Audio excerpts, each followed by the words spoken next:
ام المومنین سیدہ طیبہ طاہرہ سیدہ عائشہ صدیقہ رضی اللہ تعالی عنہا فرماتی ہیں، ایک دن میں دیکھا کہ حضور میرے حجرہ میں نہیں ہیں، تو میں حضور کو تلاش کرنے نکلی۔ جنت البقیع میں آسمان کی طرف سر اٹھائے حضور اللہ سے التجائیں کر رہے تھے۔ مجھے دیکھا تو ارشاد فرمایا، عائشہ کیا تم نے یہ سمجھا کہ اللہ کا رسول تم سے زیادتی کرے گا؟ فرماتی ہیں میں نے عرض کی، یا رسول اللہ صلی اللہ علیہ وسلم، میں یہ سمجھا شاید آپ کسی زوجہ محترمہ کے حجرہ میں تشریف لے گئے ہیں۔ فرمایا آج لیلۃ النصف من شعبان کی 15ویں رات ہے، درمیانی شب ہے۔ اس رات کو اللہ تعالی جل شانہ آسمان دنیا پہ نزول اجلال فرماتا ہے اور قبیلہ بنو کلب کی بکریوں کے بالوں سے زیادہ لوگوں کو جہنم کی آگ سے آزاد کر دیتا ہے۔ قبیلہ بنو کلب عرب کا بہت بڑا قبیلہ تھا جو بھیڑ بکریاں پالتے تھے اور لاکھوں کی تعداد میں ان کی بکریوں اور بھیڑوں کے ریوڑ تھے۔ تو اس قبیلے کی بکریوں کے بالوں سے بھی زیادہ گناہگاروں کو جہنم کی آگ سے آزاد کر دیا جاتا ہے۔ تو یہ وہ بابرکت شب رحمت ہے، شب نور ہے، جس کے دامن میں اتنی برکتیں ہیں کہ کوئی محروم نہیں رہتا۔ صرف وہ بد نصیب لوگ جو شرک میں مبتلا ہیں، جو سخت کینہ پرور ہیں، جو قطع رحمی کرتے ہیں، قاتل ہیں، عادی شرابی یا بدکار ہیں، انہیں اس مبارک رات میں محروم رکھا جاتا ہے، ورنہ اللہ کی رحمتوں کا عموم اس بابرکت راتوں میں اس قدر ہوتا ہے کہ کوئی گناہگار جو اس کے حضور ہاتھ دعا کے لیے اٹھاتا ہے اور اپنا دامن پھیلا کے اس کی رحمتیں مانگتا ہے، اسے محروم نہیں رکھا جاتا، بلکہ اللہ سب گناہگاروں کو جہنم کی آگ سے آزاد کر دیتا ہے۔ ایک روایت میں آتا ہے کہ اللہ لیلۃ النصف من شعبان کی 15ویں رات کو آسمان دنیا پہ اپنی رحمتوں سے جلوہ گر ہوتا ہے اور فرماتا ہے کوئی رزق مانگنے والا، میں اس کی جھولیاں بھر دوں، ہے کوئی مغفرت طلب کرنے والا، میں اس کے گناہ معاف کر دوں، ہے کوئی مجھ سے عافیت مانگنے والا، میں اس کو عافیتوں سے نواز دوں، ہے کوئی فلاں چیز مانگنے والا، ہے کوئی فلاں چیز مانگنے والا۔ اس کی رحمتیں آواز دیتی ہیں اور یہ آواز غروب آفتاب سے لے کر کے طلوع فجر تک مسلسل بندوں کو دی جاتی ہے، اور بندے اس کے حضور اگر دستے طلب دراز کریں، اپنی جھولی پھیلائیں، تو اللہ تعالیٰ ان کو ان کے مانگنے سے بھی زیادہ عطا فرماتا ہے۔ اس امت کو اللہ تعالیٰ نے اس طرح کی راتیں دے کر کے مغفرت، بخشش، غفران اور رحمتوں کی فراوانی نصیب کی ہے۔ میرے حضور نے ارشاد فرمایا، ایک شخص صبح سے لے کے ظہر تک مزدوری کرتا ہے، اس کو ایک قیرات ملتا ہے۔ ایک ظہر سے لے کر عصر تک مزدوری کرتا ہے، اس کا وقت تھوڑا ہے لیکن اس کو بھی ایک قیرات ملتا ہے۔ اور تیسرا شخص عصر سے لے کر مغرب تک مزدوری کرتا ہے، اس کو 2 قیرات ملتے ہیں، جبکہ اس کا وقت دونوں سے کم ہے۔ فرمایا پہلی مثال یہود کی ہے، دوسری مثال نصارہ کی ہے، اور تیسری مثال میری امت کی ہے کہ اس کو تھوڑے عمل پر زیادہ ثواب دیا جاتا ہے۔ تو یہود اور نصارہ نے اس پہ برا منایا، تو حضور علیہ السلام نے فرمایا کہ اللہ نے ان کے اجر میں تو کمی نہیں کی، لیکن مسلمانوں کو زیادہ اجر دے دیا، تو یہ اس کی کرم نوازی ہے۔ تو یہ تھوڑے وقت کی عبادتیں اور چند راتوں کی بیداری اور مخصوص اوقات میں اللہ کے حضور عبادت و ریاضت ایک گناہگار کو کہاں سے کہاں تک پہنچا دیتی ہے، اس کے گناہوں کی معافی کا ذریعہ بھی بنتی ہے اور درجات کی بلندی کا سبب بھی۔ دیکھیے لیلۃ القدر ایک رات 1000 مہینے کی عبادتوں سے بہتر قرار پاتی ہے۔ اسی طرح دیگر مواقع ہیں کہ اللہ تعالیٰ اس امت کے لیے رکھے ہیں، رحمت رب بہانہ می طلب، اور یوں بھی پڑھا گیا رحمت رب بہانہ می طلب۔ اس کی رحمتیں قیمت نہیں مانگتی اور اس کی رحمتیں بہانہ تلاش کرتی ہیں، تو وہ اپنے بندوں کو بخشنے پہ آمادہ ہے اگر وہ اپنا دامن طلب پھیلائیں۔ قرآن مجید میں ایک مقام دیکھیے کتنا دل آویز ہے، فرمایا ما یفعل اللہ بعذابکم، اللہ تمہیں عذاب دے کے کیا کرے گا؟ اس کی یہ چاہت نہیں ہے کہ تمہیں عذاب میں مبتلا کرے، اس کی چاہت یہ ہے کہ تم اس کی چوکھٹ پہ آؤ، جھولی پھیلاؤ، اس سے خیرات اور رحمت مانگو، اور وہ تمہارے ماضی کے سارے گناہ معاف کر کے، ساری غلطیاں معاف کر کے تمہیں اپنی رحمتوں سے مالا مال فرما دے۔ تو وہ بندوں کو بخشنے پہ، بندوں کی مغفرت کرنے پہ آمادہ ہے اور اس کی رحمتیں بہانے تلاش کرتی ہیں۔ آپ نے نام سنا ہوگا محمود غزنوی اور ایاز کا، ان کا باہم محبت کا رشتہ بہت گہرا تھا۔ ایاز ٹوٹ کے چاہتا تھا بادشاہ کو، اب دیگر مصاحبین حسد کرتے تھے، بغض رکھتے تھے، وہ کہتے تھے یہ کوئی کیا اس میں کرشمہ اور کمال ہے کہ بادشاہ اس کو اتنا ہی چاہتا ہے۔ تو بادشاہ جب ان وزراء کا، مشیروں کا حسد حد سے بڑا ہوا دیکھا تو ایک دن سب کو اپنے دربار میں حاضر کیا۔ دربار میں ایک تالاب تھا، تو اس میں مٹھی بھر کے موتیوں کی پھینک دی اور ایک وزیر کو کہا کہ یہ موتی نکال کے لاؤ، اور یہ خیال کرنا کہ تمہارا لباس بھی، تمہارا بدن بھی نہیں بھیگنا چاہیے۔ تو سب نے کہا کہ یہ عجیب بات ہے کہ حوض کی تہ سے موتی نکال کے لائیں اور لباس بھی نہ بھیگے اور بدن بھی نہ بھیگے، یہ تو لازمی ہوگا۔ پھر دوسرے وزیر کو کہتا کہ یہ موتی نکال کے لاؤ، تمہارا لباس بھی نہیں بھیگنا چاہیے، تمہارا بدن بھی نہیں بھیگنا چاہیے۔ تو وہ آگے سے حجت کرتا یہ کیسے ہو سکتا ہے کہ بدن بھی اور لباس بھی نہ بھیگے اور موتی بھی نکال لاؤں؟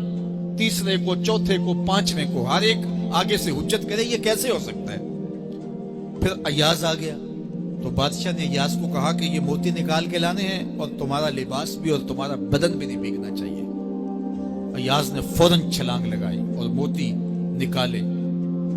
جب باہر نکلا تو بدن اور لباس پانی سے نچڑ رہا تھا، تو ایسے موتی بادشاہ کو پیش کیے اور بدن کپ کپا رہا تھا۔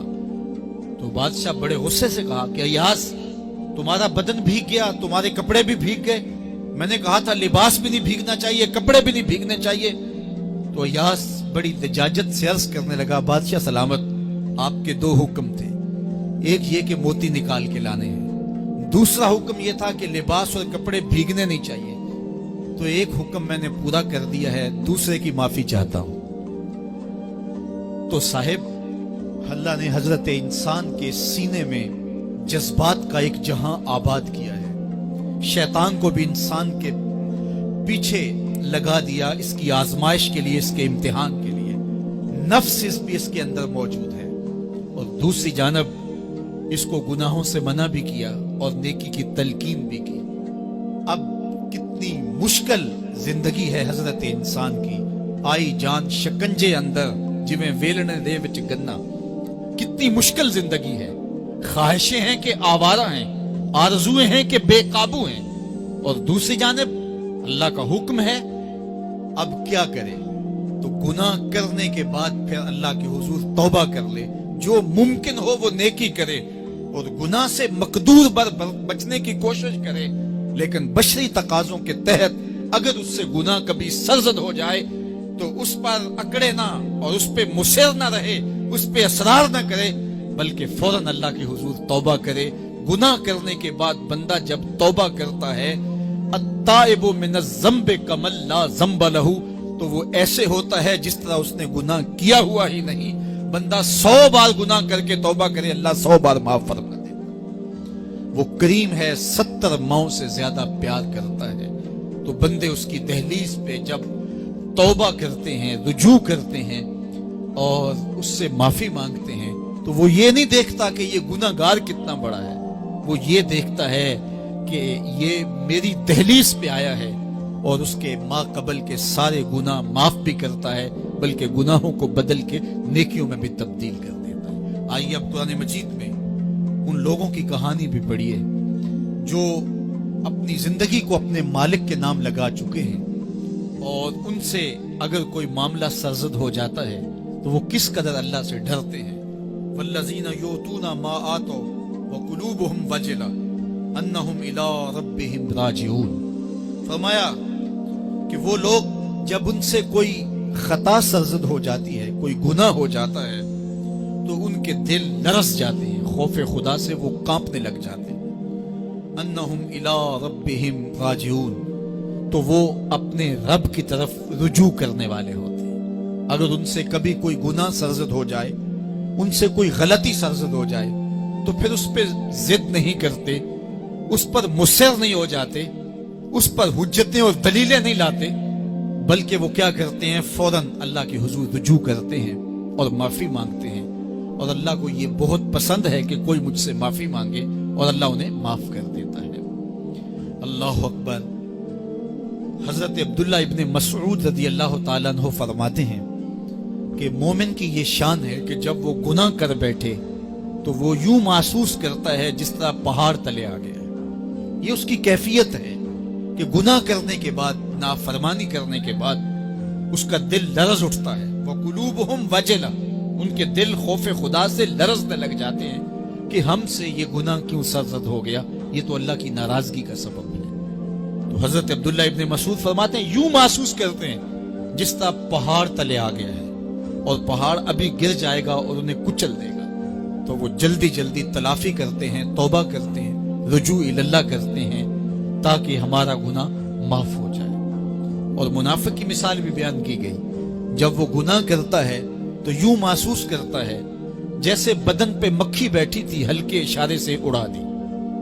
سویر سے لے کر شام تک کتنی بار ہم اپنے بدن پہ بیٹھی مکھیاں اڑا دیتے ہیں، اور ہمیں شام کو یاد بھی نہیں ہوتا کہ یہ عمل ہم نے کتنی بار کیا ہے۔ میں اور آپ اپنے اندر اتر کر کے دیکھ سکتے ہیں ہماری کیفیت باطن کیا ہے۔ نمازیں چھوڑی، جھوٹ بولا، غیبت کی، چغلی کی، کسی کا دل دکھایا، کسی کو تکلیف دی، گالی گلوچ کیا، سب و شتم کیا، سویر سے شام تک کیا کیا گناہ کیے، کبھی خیال بھٹکے، کبھی سوچیں آوارہ ہوئیں، کبھی نگاہوں نے بدکاریاں کی، کبھی زبان نے جرم کیے، اور شام کو ہمیں یاد بھی نہیں ہوتا کہ آج ہم نے کیا کیا جرائم کیے، آج ہم نے کیا کیا گناہ کیے۔ اگر ہماری یہ کیفیت ہے تو یہ عملی نفاق ہے کہ بدن پہ مکھی بیٹھی اور اڑا دی۔ اور اگر ہماری کیفیت یہ ہے کہ گناہ کے بعد یہ محسوس ہوتا ہے کہ ہم پہاڑ تلے آ گئے اور اللہ کی ناراضگی ہم نے مول لے لی اور جلدی جلدی توبہ کر کے رجوع کرنے کی جانب بڑھتے ہیں، تو پھر مبارک ہو، نہیں تو مجھے اور آپ کو اپنا محاسبہ کرنا چاہیے۔ ہمارے دلوں پر زنگ چڑھ گئے ہیں اور ہماری کیفیت یہ ہو گئی ہے کہ گناہ کرنے کے بعد بھی ہم ڈٹے رہتے ہیں، جبکہ زندگی اصحاب رسول کی دیکھیے ان سے بھی کبھی کوئی خطا سرزد ہو جاتی تو وہ فوراً اس گناہ کی تلافی کے لیے حضور کی بارگاہ میں حاضر ہو جاتے۔ حضرت ابو لبابہ رضی اللہ تعالیٰ عنہ نے اپنے آپ کو مسجد نبوی کے ستون کے ساتھ بندھوا دیا اور کہا کہ جب تک میری معافی نہیں ہوگی تب تک اپنے آپ کو کھلواؤں گا نہیں۔ اور پھر جب ان کی بخشش کا اعلان ہوا تو پھر حضور کے ہاتھوں سے اپنے آپ کو انہوں نے کھلوایا۔ ایک خاتون حضور کی خدمت میں حاضر ہوئی اور عرض کی یا رسول اللہ صلی اللہ علیہ وسلم، مجھ سے بدکاری سرزد ہو گئی ہے اور میرے پیٹ میں بچہ ہے، اور میں چاہتی ہوں کہ آخرت کی سزا کی بجائے دنیا کے اوپر اس کی سزا مجھے دے دی جائے تاکہ میں پاک ہو جاؤں اور صاف ہو جاؤں، کیونکہ آخرت کی سزائیں بہت سخت ہیں۔ اللہ کے محبوب علیہ السلام نے جبریل امین سے ایک دن پوچھا تھا مجھے جہنم کے عذابوں کا ذکر سناؤ، تو عرض کی یا رسول اللہ صلی اللہ علیہ وسلم، سب سے ہلکا عذاب، اخف العذاب، ہلکا ترین عذاب یہ ہے کہ جہنمی کے پاؤں میں آگ کے جوتے رکھے جائیں گے، باقی اس کے پورے بدن پہ آگ نہیں ہوگی، صرف آگ کے جوتے اس کو پہنائے جائیں گے، لیکن اس کی حدت، گرمی اور شدت اتنی ہوگی، یغلی منہما دماغہ، اس کی شدت سے اس کا دماغ پگھل کر ناک اور کانوں کے ذریعے سے باہر آنا شروع ہو جائے گا۔ یہ سب سے ہلکے عذاب کی کیفیت ہے، اور جو عذاب سخت ہیں الیاذ باللہ۔ اللہ تعالیٰ قرآن مجید میں فرماتا ہے ثم لا يموت فیہا ولا یحیا، اس بڑے عذاب کا ذکر کیا جو جہنمیوں کو دیا جائے گا۔ فرمایا اس عذاب کی کیفیت یہ ہوگی، بندہ نہ جیے گا نہ مرے گا۔ جیے گا اس لیے نہیں کہ آگے اور پیچھے، دائیں اور بائیں آگ ہی آگ ہوگی، تو اس آگ میں جینا کو جینا تو نہیں ہوگا، اور مرے گا اس لیے نہیں کہ موت کو موت آ چکی ہوگی۔ جنت میں جنتیوں کو ایک ہی ڈر اور خدشہ ہوگا کہیں موت نہ آ جائے، اور جہنمیوں کو ایک ہی امید ہوگی کہیں موت آ جائے اور جان چھوٹ جائے۔ اللہ تعالیٰ مینڈے کی شکل میں موت کو لائے گا اور موت کو ذبح کیا جائے گا۔ جنتی جنت سے اور جہنمی جہنم سے دیکھ رہے ہوں گے، جب موت کو ذبح کر دیا جائے گا اب موت نہیں ہے، تو جنتی اتنے خوش ہو جائیں گے کہ اگر موت کو موت نہ آئی ہوتی تو یہ خوشی سے مر جاتے، اور جہنمی اتنے مایوس، دکھی اور پریشان ہوں گے کہ اگر موت کو موت نہ آئی ہوتی تو یہ صدمے سے مر جاتے۔ تو وہ کتنا سخت عذاب ہوگا الیاذ باللہ، کہ ہلکے ترین عذاب کی کیفیت یہ ہے کہ پاؤں میں آگ کا جوتا اور دماغ پگھل کے ناک اور کانوں کے راستے سے باہر آ جائے۔ تو اس نے عرض کی یا رسول اللہ صلی اللہ علیہ وسلم، میرے اوپر حد جاری کر دیجئے۔ اور اس نے کہا کہ میرے پیٹ میں جو ہے وہ بچہ ہے۔ اللہ کے محبوب علیہ السلام نے فرمایا جاؤ، جب بچہ پیدا ہو تو پھر آنا۔ وہ چلی گئی، تو جب بچہ پیدا ہوا تو گود میں اٹھائے پھر حضور کی خدمت میں حاضر ہوئے، اور عرض کی یا رسول اللہ یہ ہے بچہ جو میں نے گناہ کیا تھا، بدکاری کی تھی، آج یہ اس کی نشانی ہے۔ تو اللہ کے محبوب علیہ السلام نے فرمایا کہ اسے لے جاؤ اور اسے دودھ پلاؤ، اور جب یہ کچھ کھانے پینے لگ جائے گا تو پھر آنا۔ تو تھوڑی دیر کے بعد، کچھ دنوں کے بعد وہ دوبارہ حاضر ہوئی، اور اس نے اس بچے کے ہاتھ میں روٹی کا ٹکڑا دیا ہوا تھا، اور عرض کی یا رسول اللہ دیکھ لیجئے اب یہ روٹی کھانے لگ گیا ہے۔ اللہ اکبر۔ تو اللہ کے محبوب نے فرمایا انہیں لے جاؤ اور جا کے انہیں سنگسار کر دو۔ اس کی یہ حد بنتی تھی، اس کو سنگسار کیا، اور اس نے خود یہ سزا اپنے لیے قبول کی۔ مائز ابن مالک اسلمی عرض کی یا رسول اللہ طہرنی، مجھے پاک کر دیجئے۔ میرے حضور نے فرمایا جاؤ اللہ سے معافی مانگو۔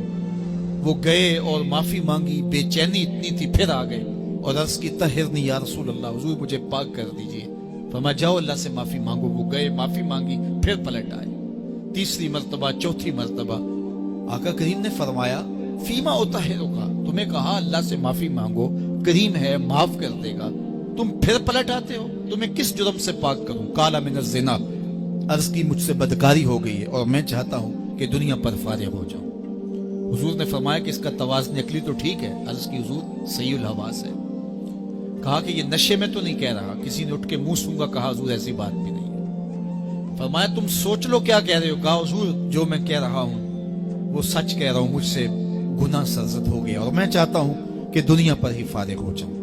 اللہ کے محبوب علیہ السلام نے فرمایا کہ انہیں سنگسار کر دو۔ مائز ابن مالک اسلمی کو سنگسار کر دیا گیا۔ جب ان کا جنازہ اٹھا تو حضور بھی جنازے کے جلوس میں تھے۔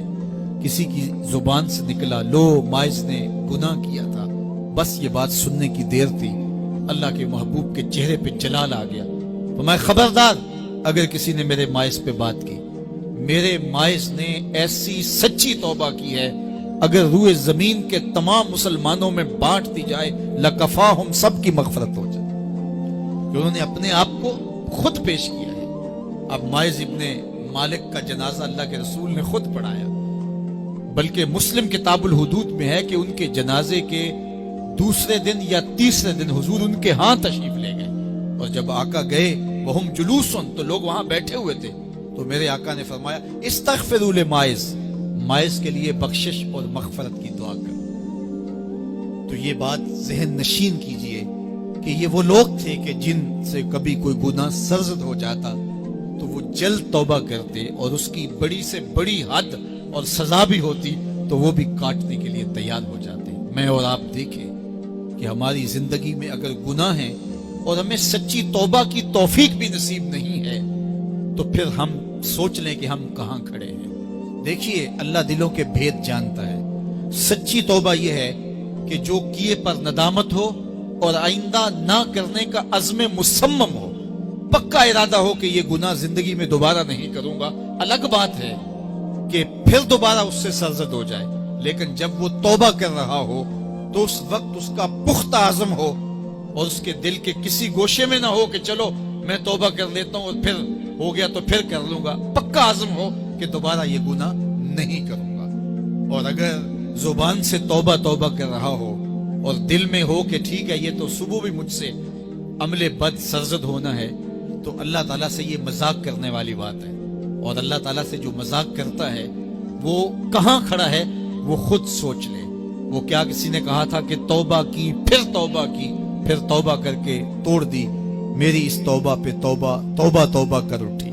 تو ایسی توبہ نہیں ہے کہ جو رسماً کسی مجلس میں چلے گئے, کسی اجتماع میں چلے گئے تو سب لوگوں نے توبہ توبہ کی تو وہ بھی توبہ توبہ کرتا رہا, لیکن اس کا عزم مصمم پختہ ارادہ نہیں تھا گناہوں کو چھوڑنے کا. تو یہ توبہ نہیں, یہ مذاق ہے. اس لیے اللہ کے حضور سچی توبہ یہ ہے کہ ما قبل کے گناہوں سے ندامت پیدا ہو جائے اور سچے دل سے ارادہ کیا جائے, پختہ عزم کیا جائے کہ دوبارہ میں یہ گناہ نہیں کروں گا. یہ الگ بات ہے کچھ عرصے بعد اس سے پھر سرزد ہو جائے, پھر وہ گناہ ہو جائے تو پھر وہ پکی توبہ کرے تو 100 بار بھی گناہ کرے گا, 100 بار بھی توبہ کرے گا, اللہ 100 بار قبول کرے. لیکن اندت توبہ اس کا عزم مصمم ہونا چاہیے, اس کا عزم پختہ ہونا چاہیے. محض لفظوں سے توبہ توبہ پکارنا اور دل توبہ نہ کر رہا ہو اور دل عزم مصمم نہ رکھتا ہو تو یہ توبہ نہیں ہے. اس لیے سچی توبہ اللہ کے حضور اپنے گناہوں کی پیش کرنی یہ اہل ایمان کا طریقہ ہے. تم نے اس کے حضور پیش ہونا ہی ہونا ہے. اس کے حضور جانے سے تم بچ نہیں پاؤ گے, چھٹکارا نہیں, رستگاری نہیں. ایک ایک عمل کا تمہیں حساب دینا ہوگا, ایک ایک حرکت اور ایک ایک سکنت تمہاری تشت ازبام ہوگی. تمہارا پوشیدہ اور مخفی عمل قیامت کے دن سامنے آ جائے گا. اللہ اکبر. یہ قرآن ہے, یہ کوئی فرضی کہانی نہیں ہے. انہ لقول فصل وما هو بالہزل. فرمایا یہ قول فیصل ہے, یہ طے شدہ حقیقت ہے, یہ امر واقعی ہے. یہ کوئی مذاق نہیں ہے کہ یوں ہی کو کہانی بیان کر رہا ہے. یہ سب کچھ ہونے والا ہے. یہ اپنی آنکھوں سے تم دیکھو گے. آج انکار کرو یا اقرار کرو, تمہیں کھلا موقع دیا ہے. حتیٰ کہ تم کافر بن کے زندگی گزارنا چاہو, نمرود بن کے جینا چاہو, فرعون بن کے جینا چاہو, حامان بن کے جینا چاہو, ہم تجھے دنیا پہ موقع دیں گے. لیکن یہ نہیں ہے کہ جب زندگی کی بساط لپیٹے گی پھر کام ختم ہو جائے گا. نہیں, یہ تمہیں ہمیں فرصت دی ہے, پھر ہم نے تم سے حساب لینا ہے. ایک ایک عمل تمہارے سامنے آئے گا. اللہ اکبر. ذرا غور کیجئے. فآمنوا باللہ, تو بہتر ہے کہ اللہ پر ایمان لاؤ. اس کے حضور تو تم نے آنا ہی آنا ہے. بہتر نہیں ہے کہ جیتے جی آ جاؤ, پھر لوگ تجھے اٹھا کے لائیں گے. اچھا نہیں ہے کہ اپنے قدموں سے چل کے آ جاؤ. کی آگ سن لوک یعقوب تینوں جدوں ٹر پیوں سر منہ کج کے تم. پھر جو کفن کی تنیوں میں لپیٹ کر کے تجھے لے کر کے جایا جائے گا, تو اچھا نہیں ہے کہ اپنے قدموں سے خود چل کے مالک کی دہلیز پہ چلے جاؤ. ایک حدیث میں آتا ہے کہ اللہ بندے کو اپنے سامنے سے ہٹنے نہیں دے گا جب تک اس سے 4 سوال نہیں کر لے گا. آپ دیکھیے, میں دیکھوں کیا ہم ان سوالوں کے جواب دینے کے لیے اپنے آپ کو تیار کر رہے ہیں. پہلی چیز, اللہ پوچھے گا عمر کہاں گزاری. دوسرا سوال, اللہ تعالیٰ علم کے بارے میں پوچھے گا, جو پڑھا تھا بتا عمل کہاں تک کیا. خلوت, جلوت, زندگی, شام و سحر تیرے اس سیکھے ہوئے علم کی مطابقت میں تھے یا علم عزت دولت کمانے کے لیے پڑھا تھا. تیسری بات, اللہ پوچھے گا مال کمایا کیسے, اور مجھے بتا مال خرچ کہاں کیا. آج لوگ نیب سے ڈرتے ہیں کہ ہم سے پوچھ نہ لیا جائے کہ یہ آیا کہاں سے. منی ٹریل پیش کرو, یہاں ہم بچ جائیں گے. کوئی مکر, کوئی دھندا, کوئی فریب چل جائے گا, کوئی پریشر, کوئی افرادی قوت, کوئی سیاسی اثر و رسوخ, کوئی رشوت, کوئی سفارش, کچھ نہ کچھ تو راستہ نکل ہی آئے گا. اور آج کی دنیا میں صرف یہی پوچھا جاتا ہے کمایا کہاں سے، یہ نہیں پوچھا جاتا خرچ کہاں کیا، جیسے چاہو خرچ کرو، لیکن وہاں سوال ہوگا وفیما انفقہ، خرچ کہاں کیا، یہ سوال بھی کیا جائے گا۔ وعن جسمہ فیما ابلاہ، اور جسم کے بارے میں پوچھا جائے گا، اس جسم کو دی ہوئی توانائیوں کو خرچ کہاں کیا۔ بعض روایت میں ان شبابہ فیما ابلاہ، جوانی کے بارے میں پوچھا جائے گا، تیری جوانی کے خوبصورت دن کہاں گزرے، مجنو بن کے چوکوں میں کھڑا تو نہیں رہا، پارکوں کے گرد پروانوں کی طرح گھومتا تو نہیں رہا، تیری نظر بدکاریاں تو نہیں کرتی رہی، اپنی خواہشات کا غلام بن کے زندگی تو نہیں گزاری، تیری ساری ساری رات 4 انچ کی سکرین کے اوپر بدکاریاں کرتے بسر تو نہیں ہوئی۔ پوچھا جائے گا بتا جوانی کہاں گزری، جوانی مستانی ہے یہ کہہ کر کے تو نے ہر ضابطے سے چھٹی تو نہیں کر لی تھی، یا جوانی کے تقدس کو تو نے محفوظ کیا اور راتوں کی تنہائیوں میں اللہ کے حضور سجدہ ریزی کرتا رہا۔ میرے اور آپ کے آقا و مولا نے فرمایا جو جوان جوانی میں توبہ کرے وہ اللہ کو محبوب ہے۔ اللہ اکبر۔ اور اللہ جن 7 لوگوں پر اپنے عرش کا سایہ کرے گا ان میں سے ایک شخص کا ذکر کرتے ہوئے فرمایا وَشَابٌ نَشَأَ فِي عِبَادَةِ اللَّهِ، وہ جوان جس کی جوانی اللہ کی عبادت میں گزری، قیامت کے دن جب کوئی سایہ نہیں ہوگا اللہ اسے اپنے عرش کا ٹھنڈا سایہ عطا فرمائے گا۔ میرے مخاطبین جو اس وقت میرے سامنے موجود ہے بالمشافہ، اور پوری دنیا کے اندر جو اس وقت مجھے دیکھ رہے ہیں، ان میں زیادہ تر تعداد نوجوانوں کی ہے، تو میں آپ سب سے مخاطب ہوں اور آپ کو کہتا ہوں کہ یہ جوانی دوبارہ نہیں ملنی۔ بندہ کہتا ہے بڑھاپا آئے گا دیکھ لیں گے، جس طرح ہر چیز کا سرور جوانی میں ہوتا ہے، ہر چیز کا لطف بندہ کہتا ہے جوانی میں ہے، سجدوں کا جو لطف جوانی میں ہے وہ کسی اور زمانے میں نہیں ہے۔ اپنی پیشانی کو سجدوں سے آشنا کرو، اپنی جوانی کو مثل سحر بے داغ رکھنا، اپنے شباب کو الجھنے نہ دینا، اپنے شباب کے تقدس کو پامال نہ ہونے دینا۔ اس کائنات کا بہترین چہرہ وہی ہے جو جنسی کالک سے محفوظ ہے، اپنے تقدس کو مجروح نہ ہونے دینا۔ تمہاری زندگی شبنم سے پاکیزہ تر رہے، سحر سے پاکیزہ تر رہے، تمہاری جوانی اتنی خوبصورت ہو کہ محمد عربی کو رشک آئے تمہاری جوانی پر۔ اپنی جوانی کو آوارگی میں بسر نہ کرنا، اپنی اس جوانی کو دین کے لیے وقف کرنا، سحری کے سجدوں میں آنسو بہا کر کے جوانی کا لطف کشید کرنا۔ جوانی کا لطف اور مزہ رب کے ساتھ محبت اور رب کے ساتھ عشق کرنے میں ہے۔ جوانی کے اندر دل کی بے تابیاں، دل کی بے چینیاں اور دل کی بے قراریاں ذرا مسلح پہ لے کے آؤ۔ عشق کرنا ہے تو کسی آوارہ سے نہیں، عشق کرنا ہے تو رب العالمین سے کرو، آمنہ کے لال سے کرو، تو پھر دیکھنا کہ یہ جوانی کیا نور بخشتی ہے۔